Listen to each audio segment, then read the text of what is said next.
গর্ভবতী অবস্থায় যদি হাতে মেহেদি দেয় তাহলে কি বাচ্চার শরীরে দাগ পড়ে? একটু জানাবেন। গোসল করার পর পরে উজু করার প্রয়োজনীয়তা আছে কিনা? প্রচন্ড গরমের কারণে যদি ঢিলা গেঞ্জি পরিধান করি তাহলেও কি আল্লাহ লানত বর্ষিত হবে? 3 পিস পরে নামাজ পড়ি, পা দেখা যায়, মোজা পরে নামাজ পড়লে কি হবে? গোপন অঙ্গে হাত লাগলে উজু ঝাঁকে কিনা? ছোট বালতি থেকে পানি না ঢেলে পানির মধ্যে হাত দিয়ে উজু করা যাবে কিনা? নখপালিশ লাগিয়ে নামাজ পড়লে নামাজ হবে কিনা? কারো থেকে ঋণ নিলে যার থেকে ঋণ নিয়েছি ওই ব্যক্তিকে পরবর্তীতে খুঁজে না পেলে করণীয় কি? হাত পায়ের নখ কাটার পর তাকে মাটির ভিতর গাড়তে হবে?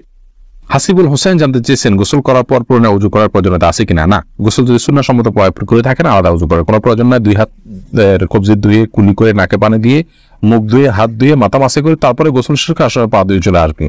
এভাবে গোসল করলে আপনার আলাদা করে আর গোসল করার কোনো প্রয়োজন নাই। উজুতে আপনার গোসলের শুরুতে উজুর নিয়ত হয়ে যাচ্ছে।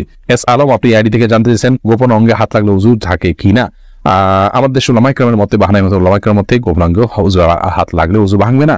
তবে আরবিন স্কলার সৌদি উলামায়ে কেরাম তাদের মতে গোপন অঙ্গে হাত লাগলে উজু ভেঙে যাবে, যেহেতু আপনার একটা হাদিস রয়েছে যে মান মাসসা যাকারাহু ফালিয়াতাওয়াদ্দা। এজন্য তারা হাত লাগলে বলতে কাপড়ের উপর দিয়ে নয়, সরাসরি যদি কেউ গোপন স্পর্শ করে তারা ওটাকে ওযু ভঙ্গের কারণ হিসাবে উল্লেখ করেন। অতএব সেই জায়গা থেকে এটা ওযু ভঙ্গের কারণ তাদের মতে, আমাদের উলামায়ে মতে এটি ওযু ভঙ্গের কারণ না। এমনি আমজাদ হোসেন জানতে চেয়েছেন হাত পায়ের নখ কাটার পর তাকে মাটির ভিতর গাড়তে হবে? যেহেতু এটা মানুষের শরীরের অংশ, ময়লা আবর্জনা ফেলার জায়গায় না ফেলে এটাকে কোনো মাটিতে দাফন করলে সেটা উত্তম, ভালো কাজ। কিন্তু এটি ফরজ ওয়াজিবের মতো কোনো কাজ নয় যেটা না করলে গুনাহ হবে। উচিত করতে পারলে ভালো হয়। ফারজানা রহমান শারমিন জানতে চেয়েছেন প্রচন্ড গরমের কারণে যদি ঢিলা গেঞ্জি পরিধান করি তাহলেও কি আল্লাহ লানত বর্ষিত হবে? বোন ফারজানা, যদি বাসা বাড়িতে আপনি পড়েন তাহলে তো আল্লাহ লানত বর্ষিত হওয়ার কোনো প্রশ্নই ওঠে না। যদি গায়ে আমার সামনে এসে পড়ে না যান, আপনি বাসাটা পড়ার পর উপর দিয়ে পাতলা না পরে নেন যাতে আপনার সৌন্দর্য প্রকাশিত না হয় গায়ের ভাড়ামদের সাথে। এরকম যদি চলেন তাহলে কোনো অসুবিধা নেই বাসা বাড়িতে। আর বাসা বাড়ির বাইরে যদি আপনি যান তাহলে সেক্ষেত্রে বোরকার নিচে যদি আপনি এ ধরনের পোশাক পরেন কোনো অসুবিধা নেই ইনশাআল্লাহ বিদিনিল্লাহ। অর্থাৎ আপনার পর্দা বাইরে যখন যাবেন পর্দা মেনটেন করতে হবে। গরম এর কষ্ট যত বেশি, জাহান্নামের গরমের কষ্ট তার চাইতে অনেক বেশি। অতএব পর্দা লঙ্ঘন যেন না হয়, পরপুরুষের সামনে যাতে আপনার পর্দা লঙ্ঘিত না হয় সে বিষয়টা আপনি খেয়াল করবেন। এছাড়া বাকি অবস্থাতে আপনি করতে পারেন। এমনি ইফতিখার শুভ আপনি জানতে চেয়েছেন নখপালিশ লাগিয়ে নামাজ পড়লে নামাজ হবে কিনা? নখপালিশ লাগিয়ে যদি আপনি ওযু করেন তাহলে ওযু হবে না, আর ওযু না হলে নামাজ হবে না। অতএব বলতে পারেন নখপালিশ লাগিয়ে ওযু করে নামাজ পড়লে নামাজ হবে না। কিন্তু যদি ওযু অবস্থায় নখপালিশ লাগিয়ে আপনি নামাজ পড়েন ওযু অবস্থায় তাহলে ওই নামাজটা হবে। পরবর্তীতে আবার যখন নামাজের সময় হবে বা ওযু ভাঙবে তখন আপনাকে নখপালিশ রিমুভ করে তারপর ওযু করতে হবে, অন্যথায় এটি জায়েজ হবে না। মা বোনরা মাসিকের দিনগুলোতে নেল পালিশ ইউজ করতে পারেন, কোনো অসুবিধা নেই, যেহেতু তখন নামাজের অপশন তাদের নাই। কিন্তু পরবর্তীতে আবার নামাজ যখন শুরু হবে তার আগে তাদেরকে সেটি রিমুভ করে নিয়ে তারপর উজু করে নামাজ পড়তে হবে। কারজাই এর দিকে আপনি জানতে চেয়েছেন কারো থেকে ঋণ নিলে যার থেকে ঋণ নিয়েছি ওই ব্যক্তিকে পরবর্তীতে খুঁজে না পেলে করণীয় কি? যদি কোনোভাবে খুঁজে পাওয়া না যায় এবং আশাও ছেড়ে দেন তাহলে সেক্ষেত্রে সেই ঋণের টাকা আপনি যে কোনো গরিব মানুষকে, অসহায় মানুষকে আপনি দান করে দিবেন বা কল্যাণমূলক খাতে দান করে দিবেন ওই ব্যক্তির তরফ থেকে, প্রাপকের তরফ থেকে, তাই আপনি দায়মুক্ত হবেন ইনশাআল্লাহ। মোহাম্মদ আরাফাত ইসলাম জানতেছেন ডান হাতে খাবার গ্রহণের সময় প্রয়োজনে কি বাম হাতে পানি পান করা যাবে? প্রয়োজনে বলতে কি ডান হাতে পানি পান করা উচিত, খাবার গ্রহণ করা উচিত। ইভেন আপনার খাবার খেলে আঙ্গুল চেটে তারপরে আপনি ডান হাতে ধরে খাবেন।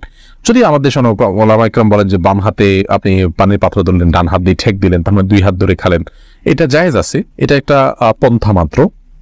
কিন্তু সবচেয়ে উত্তম হয় সরাসরি ডান হাতে খাওয়া।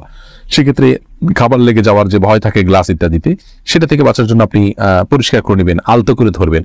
কিন্তু ডান হাতে খাওয়া উচিত, পান করা উচিত, যেহেতু হাদিসে সুস্পষ্টভাবে ডান হাতে খাওয়া পান করার নির্দেশ রয়েছে। শিখা ইসলাম আপনি জানতেছেন 3 পিস পরে নামাজ পড়ি, পা দেখা যায়, মোজা পরে নামাজ পড়লে কি হবে? পায়ের পাতা ঢাকতে হবে কিনা মেয়েদের নামাজের জন্য মধ্যে এটা নিয়ে মত পার্থক্য আছে। অনেক উলামায়ে কেরাম এটাকে শর্ত করেছেন।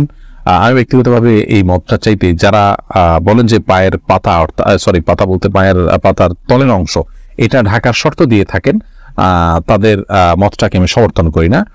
পাতার উপরের অংশ, যেটা পাতার উপরের অংশ সেটা ঢাকতে হবে কিনা, অনেক ওলামায়ে কেরাম বলেছেন সেটা ঢাকতে হবে, অনেকে বলেছেন শুধু গিরার নিচ পর্যন্ত থাকলেই হবে কাপড়, পাতা না ঢাকলেও চলবে। তো দুই পক্ষের ওলামায়ে কেরামের দলিল রয়েছে। নিরাপদ হলো এমন কাপড় পরা যে কাপড়টা অনেক বেশি লম্বা হয়, যে পায়ের পাতার উপরের অংশ সহ ঢাকা পড়ে। তলা ঢাকার জন্য, মোজা পরার জন্য আলাদা করে কষ্ট করা বা কসরত করা এটা আবশ্যক নয় ইনশাআল্লাহ বিদিনিল্লাহ। নামাজ হয়ে যাবে যদি কেউ মোজা না পড়ে। ফারজানা সুলতান, আপনি জানতেছেন কিবলার দিকে পা দিয়ে শোয়া যাবে কিনা। কিবলার দিকে পা দিয়ে শোয়ার ব্যাপারে কোনো হাদিসি নিষেধাজ্ঞা সরাসরি নেই। তারপরও ওইদিকে কেবলা রয়েছে, সেই জায়গা থেকে কেবলার প্রতি শ্রদ্ধার জায়গা থেকে দিকে পা না দেন ভালো, কিন্তু এটাকে হারাম বলা বা নাজায়েজ বলা বা গুনাহের কারণ বলার কোনো সুযোগ নেই, যেহেতু কোন হাদিসে এই বিষয়ে কোনো নিষেধাজ্ঞা নেই। নিশান, আপনি জানতে চেয়েছেন ওযু করার সময় বেসিনে পা দেওয়া কি ঠিক? নিজের বাসা বাড়িতে অসুবিধা নেই, করতে পারেন, তবে আপনার রিস্ক মুক্ত হওয়াটা বিষয়ে মাথা রাখতে হবে। নিজের জন্য রিস্কি হলে সেটা আপনার জন্য করা উচিত হবে না, কারণ নিজেকে বিপদের মুখে ঠেলে দেওয়া ইসলামের জায়েজ নয়। অসময় এখান থেকে পড়ে বা দুর্ঘটনার শিকার হতে পারে মানুষের। যদি সেরকম না হয়, আপনি আশপাশে কিছু ধরে করতে পারেন, তাহলে এটা জায়েজ আছে। কিন্তু পাবলিক প্লেসে বা বাইরে এরকমটি করা অনুচিত, যেহেতু এটা দৃষ্টিকটু। অন্য ধরনের মানুষরা আছে যারা এই বেসিন ব্যবহার করবে, তারা দেখে হয়তো ইসলাম সম্পর্কে বাজে ধারণা নিবে বা তাদের হক নষ্ট হতে পারে বা আশপাশে পানি পড়ে ভিজে যাবে, জায়গাগুলো নষ্ট হবে। সেই জায়গা থেকে পাবলিক প্লেসে এমনটি না করা উচিত, কিন্তু করলে ওযু হয়ে যাবে। ফারিয়া এনামুল, আপনি জানতে চেয়েছেন ছোট বালতি থেকে পানি না ঢেলে পানির মধ্যে হাত দিয়ে ওযু করা যাবে কি না? যাবে। হাত দিয়ে কোষ করে উঠিয়ে আগে হাত ধোবেন 3 বার, এরপরে আবার আপনি কোট দিয়ে স্বাভাবিকভাবে ওযু করতে পারেন, কোনো অসুবিধা নেই। নবী সাল্লাল্লাহু আলাইহি ওয়াসাল্লাম এই পদ্ধতিতে ওযু করেছেন। আনাবিয়া বাহার নুসরাত, আপনি জানতে চেয়েছেন নামাজের ভিতর বারবার থুতু ফেললে কি নামাজ ভেঙে যাবে?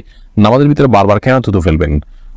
যদি এটা বারবার করতে থাকেন, এটা আপনি নামাজে আসেন কি নাই এরকম সন্দেহ, একজন বাহিরের দর্শক আপনার দিকে তাকিয়ে এরকম সন্দেহ যদি তার ভিতরে উদ্রেক হওয়ার মতো আপনি এত বেশি বারবার থুতু ফেলেন, তাহলে তো নামাজ হবে না।